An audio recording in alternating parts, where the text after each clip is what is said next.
Hello everybody, this is Maniac4Bricks, and I am here today with another Mock Mondays video. This is the thing I've been waiting very long to show you, and I am finally ready for this mock. Today we are going to take a look at the Maniac4Bricks-press.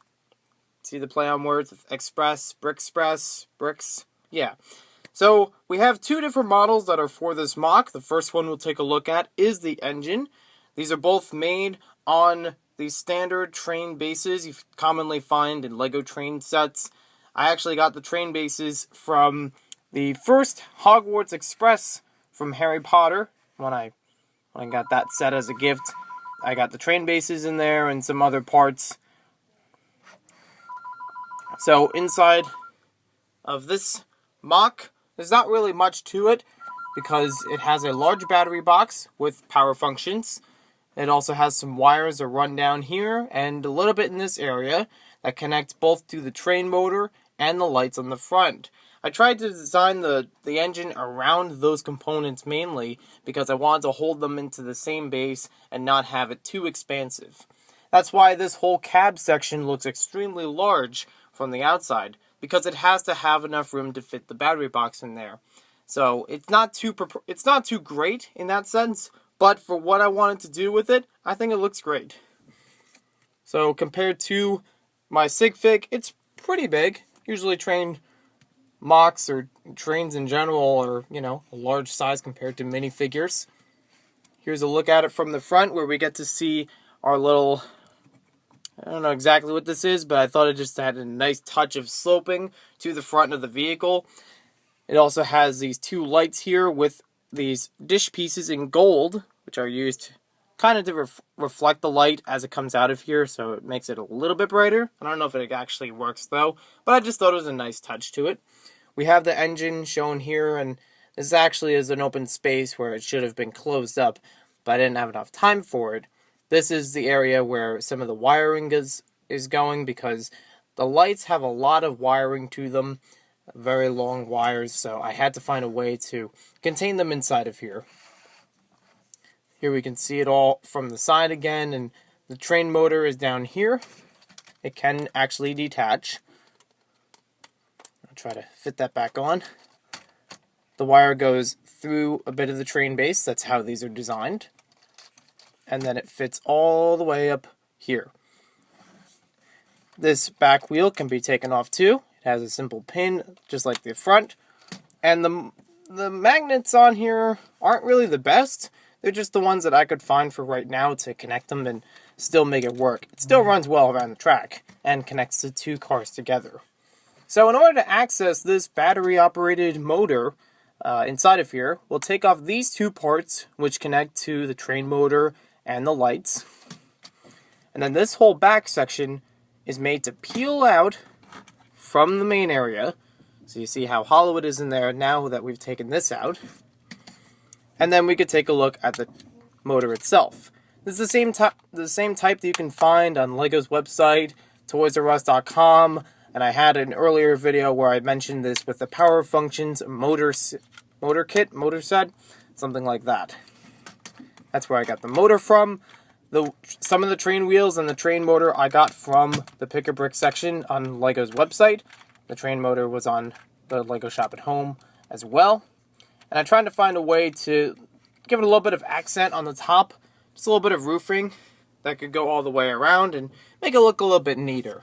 Because it needed something to shield off this battery box. And I know that you can actually see it through here as a window. Kind of intended that way, just to give it like a sense of, a window in a cabin. But even though there's no driver in there, it's just for looks. So there we have the engine. Now let's take a look at the passenger car. So next up we have the passenger car, and there technically should be a tender that goes in the back of the engine, but I didn't have enough train wheels and pieces to work that in before finishing this mock. So for right now, it'll just have to, you have to play with your imagination a bit on that, but technically that engine should have a tender. This is the passenger car, which I think one of the ladders fell off of here. I'll have to fix that. They do have a tendency to fall off. But this was actually tried to make it my own design. I I was kind of inspired, I'll have to admit, I was a bit inspired by the passenger train from the My Own Train collection from like the early 2000s, where they had different cars you could buy for sale on the Lego shop at home. On the back, we get to see Santa waving, and we have these nice little posts to keep him in, keep him holding on, and keep it actually doesn't attach to the roof. The roof can come off without that being a problem. On the front, I actually put on here the Ticketmaster from the Polar Express. Tried to make him my own minifigure version of it. On the top, you can see there's something interesting going on. Not only do we have the roof that can come off on its own, but on the roof itself, we have an extra rider. That rider is, again, based on the Polar Express. It is that mysterious man we get to see, just having a little fire. Again, tried to make him as my own custom fig. You can't find him in any actual sets. Sorry about that. But there's a good look at him. The campfire is actually from Tonto's Campfire, from the Lone Ranger theme. So I just basically took that and put it on top of here. Changed the plate on the bottom, though, because it is tan. So now we can take off the top, which actually comes off pretty easily. There's just a few plates that fit on the inside of the framing, so it's easy to see it inside and fit it right on top. No stud attachments. And inside of here, who do we have? Well, maybe I can try to take off a few figures. The doors open, which are nice. They open on both sides. The magnet's only on one side, though, since I only need to attach it to one vehicle. And inside of here, we have Bricks for Chris. We have all three of the 3 brick friends, Mike, Holly, and Chloe. And in the back, we have Maniac4Bricks. We have myself riding in the back of the passenger train. I originally had this designed as a diner car, which was basically taking out one of the seats and adding in a few 2x2 bricks, which could make, and then turn around some of the tables or chairs, and then you have like 2 pairs of, dining. But I thought it would look better if we just had another passenger in there, have more people that can ride the car around my Christmas tree. That's the intention of this whole MOC. I thought it'd be fun for me to make a train MOC in general, but I thought it'd be even more fun to have it run around my Christmas tree during the holiday season. Before we get on to that, though, we have a little bit of footage of that to show. I just want to show the detail that I put onto the sides.